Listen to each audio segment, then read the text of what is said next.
అక్కడ చదువుకునేటువంటి విద్యార్థులకు సంబంధించి వాళ్ళ యొక్క భద్రత గాని, భవిష్యత్తు గాని, వాళ్ళ యొక్క బాధ్యత గాని పూర్తిగా కూడా ఈ ప్రభుత్వం యొక్క బాధ్యత. ఇవేవి వీళ్ళు పట్టనట్టు ఉన్నారంటే దీనికి ప్రధాన కారణం ఖచ్చితంగా వీళ్ళది ఏముంటుంది అంటే, ఒకటి వీళ్లకు ఇంటెన్షనల్ గా వీళ్ళు ఏమైనా వెళ్తున్నారా అనేటువంటి డౌట్స్ కూడా మనకు వస్తుంది. ఎందుకంటే ఈ ప్రభుత్వము పేదలకు పెట్టే ప్రభుత్వం కాదు, ఇంకా పేదల దగ్గర నుంచి కొట్టి ఈ కార్పొరేట్ వాళ్ళకు పెట్టేసి వాళ్ళకు దోచిపెట్టి వాళ్ళని పెద్దలు చేసే ప్రభుత్వంగా కనిపిస్తా ఉంది. ఎందుకంటే ఖచ్చితంగా ఈ వరుస పరిణామాలు చూస్తుంటాయి వీళ్ళని అన్ని వర్గాలని నిర్లక్ష్యం చేయడము, అందులో పిల్లల విషయంలో కూడా రాజకీయం చేయడం అంటే ఖచ్చితంగా ఇది ముంచే ప్రభుత్వం అని చెప్పి ప్రజలు ఇప్పటికే గమనించడం జరిగింది.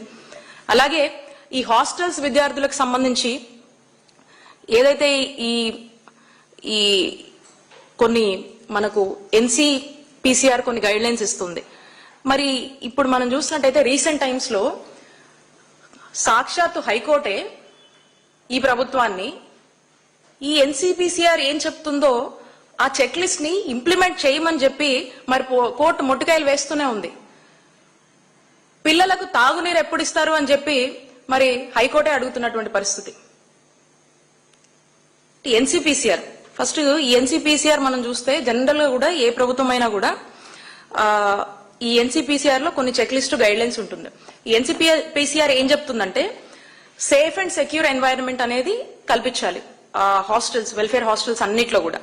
అలాగే క్వాలిఫైడ్ అండ్ రెస్పాన్సిబుల్ స్టాఫ్ అనేది ఈ దీంట్లో మనము ప్లేస్ చేయాల్సినటువంటి అవసరం ఉంటుంది.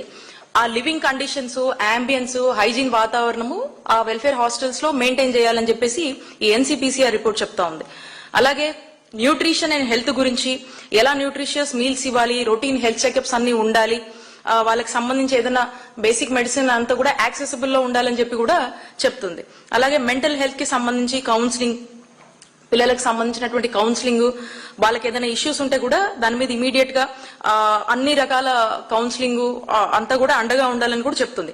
అలాగే గ్రీవెన్స్ రిడ్రెసల్, ఏదన్నా ఇప్పుడు కూడా ఈ ప్రభుత్వము నిద్ర మానుకొని ఇప్పుడు